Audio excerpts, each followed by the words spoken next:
Pessoas, agora a gente vai entrar num novo momento da filosofia contemporânea, que serão provavelmente duas aulas, uma hoje, outra eu devo postar na semana que vem, sobre a Hannah Arendt, uma filósofa alemã das mais influentes do século XX.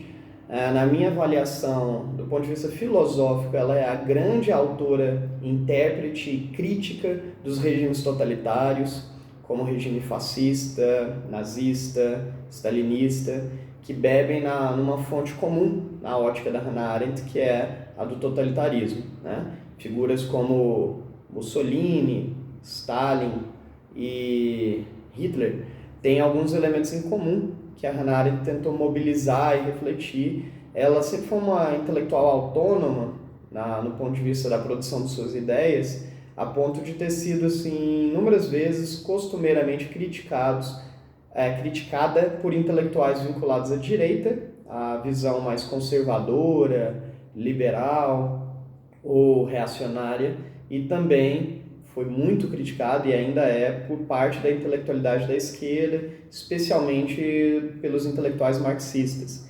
E isso torna o pensamento dela muito especial, porque ela é independente dessas caixinhas teórico-ideológicas e muito comprometida com um espírito democrático e libertário de fato, né? E vocês perceberão isso ao longo da nossa aula de hoje e a de semana que vem.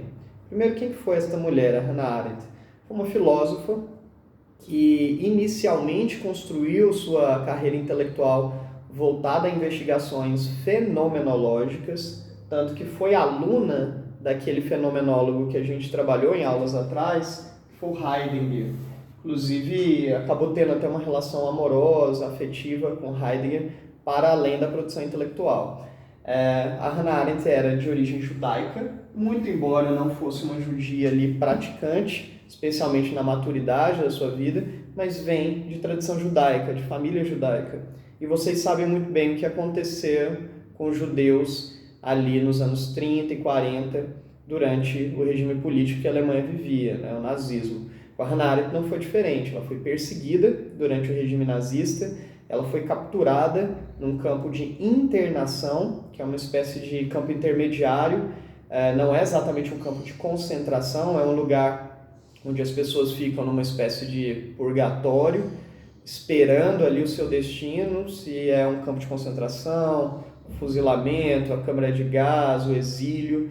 E nesse período ela ficou lá internada numa cidade no interior da França, uma região dominada pelos nazistas, um campo de internação feminino, e felizmente ela conseguiu fugir desse campo de internação com o apoio de algumas colegas, amigas, e tão logo se mudou para os Estados Unidos, inicialmente de forma ilegal, mas tão logo ela conseguiu a legalização ali, se tornou americana mesmo, estadunidense, do ponto de vista de uma dupla cidadania, de uma dupla nacionalidade.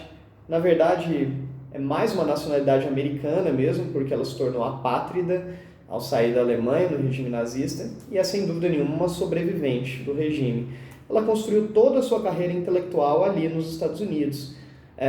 Foi professora até a sua morte de um instituto chamado de New School of Social Research, nome do instituto, né? Um instituto de pesquisas sociais aplicadas, então ali há grandes produções no âmbito da economia, do direito, da filosofia, das ciências humanas de uma forma geral. Ela era ali professora de teoria política, de filosofia política, e assim foi até a sua morte, ali no contexto dos anos 70.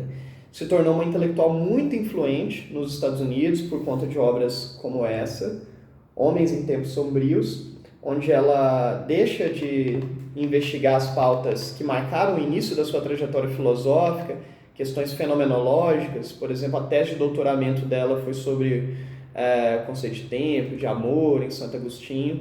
Essas discussões são deixadas de lado e ela se torna uma grande analista do século XX e dos regimes de exceção, dos regimes autoritários, por ter vivido isso na pele e ter refletido filosoficamente e historicamente sobre, né?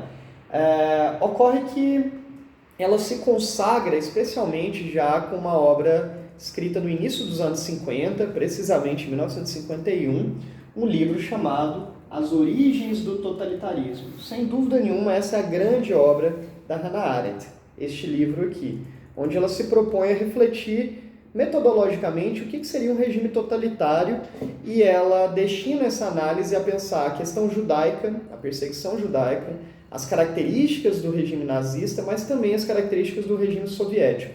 E isso é bem impactante, porque ela estava criticando um regime em curso ainda. A gente sabe que a União Soviética, enquanto estrutura governamental, de Estado, político, econômica, se mantém até o início dos anos 90. E mais do que isso, o líder de Estado que ela criticava, o Stalin, ele viveu até 53, e esse livro foi escrito em 51, e ela compara a prática genocida praticada lá como compatível, pelo menos dialogável, com o que foi feito na Alemanha nazista. Então você vê a capacidade da Hannah Arendt de saber lidar com confrontos teóricos, né? De saber lidar com temas que não eram muito fáceis à época, né? Fazer uma crítica ao regime stalinista da época, ao regime soviético, hoje, em 2020, é bem tranquilo. Agora, ali nos anos 50, no início dos anos 50, onde ainda a poeira da Segunda Guerra Mundial ainda não havia baixado, isso é bem corajoso, e ela foi. Essa obra se tornou uma grande referência para interpretar o antissemitismo, para interpretar práticas imperialistas e o próprio conceito de totalitarismo. A gente vai analisar os conceitos filosóficos dessa obra na aula de semana que vem, né? Então é óbvio que se você quer compreender sobre o regime totalitário e sobre o nazismo, essa é uma obra fundamental. Costumo dizer que se alguém estudou a Segunda Guerra Mundial e não leu ou citou Hannah Arendt, essa pessoa não estudou a Segunda Guerra Mundial, já que ela é uma autora base, de referência, né? Um outro elemento que marcou a trajetória dela foi ali dos anos 60. No início dos anos 60, Hannah Arendt abre um jornal, salvo engano, The New York Times, e ela recebe ali, ao ler o jornal, a notícia de que um dos grandes carrascos dela, onde ela estava capturada e ela estava na lista desse cara, um cara chamado Adolf Eichmann, que ele tinha por função estabelecer uma espécie de geografia dos excluídos nos grandes centros ali da Alemanha, definir quem iria para qual estágio de sujeição, se iria ser fuzilado, câmara de gás, exílio, campo de internação. Era esse cara, o Adolf Eichmann.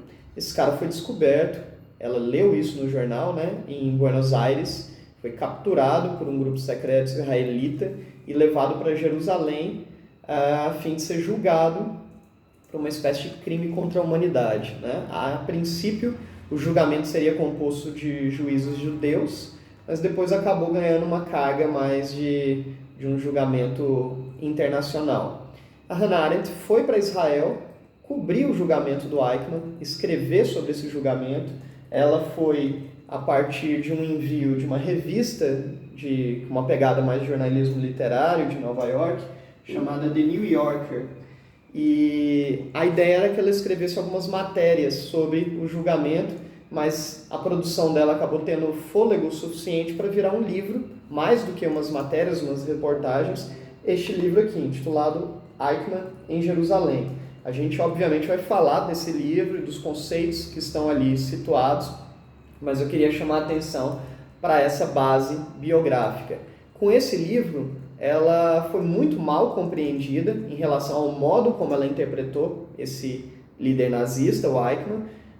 Muita gente, vocês verão isso no próximo vídeo, considerou que a análise dela foi amena demais, foi dócil demais com Eichmann. Parte da comunidade judaica se virou contra Hannah Arendt por conta dessas abordagens duras que ela fez em relação, inclusive, a algumas lideranças sionistas judaicas durante o regime, alguns posicionamentos. Pessoalmente, considero essa obra uma das grandes obras da Hannah Arendt, junto com Origens do Totalitarismo, e é uma obra com uma avaliação historiográfica muito correta, na minha avaliação, mas que não se isenta de alimentar certas polêmicas. Isso tudo a gente vai investigar num vídeo futuro, o próximo que a gente vai gravar sobre a Hannah Arendt, mas nesse primeiro eu queria que vocês tomassem ciência do panorama histórico e biográfico dessa autora fundamental para pensar a política e para pensar o conceito de liberdade e de resistência a regimes violentos, autoritários e totalitários, como se avistou ali no contexto da Segunda Guerra Mundial e que volta e meia sinaliza para a nossa sociedade que a gente deve estar sempre atento, né? A última coisa que eu queria chamar a atenção é que esse livro, O Eichmann em Jerusalém, acabou inspirando um filme chamado Hannah Arendt, que é o nome dela. E eu gostaria muito que vocês assistissem esse filme, ele é muito fácil de ser encontrado, até aqui mesmo no YouTube. Basta você digitar o nome dela, Hannah Arendt, e ao lado digitar filme. Você vai encontrar um bom material que explana parte da trajetória dela e que dá destaque especialmente para o conteúdo deste livro, que será investigado por nós lá na semana que vem, tá bom? Então, pessoas, por hoje é só. Grande abraço e até mais. Tchau, tchau.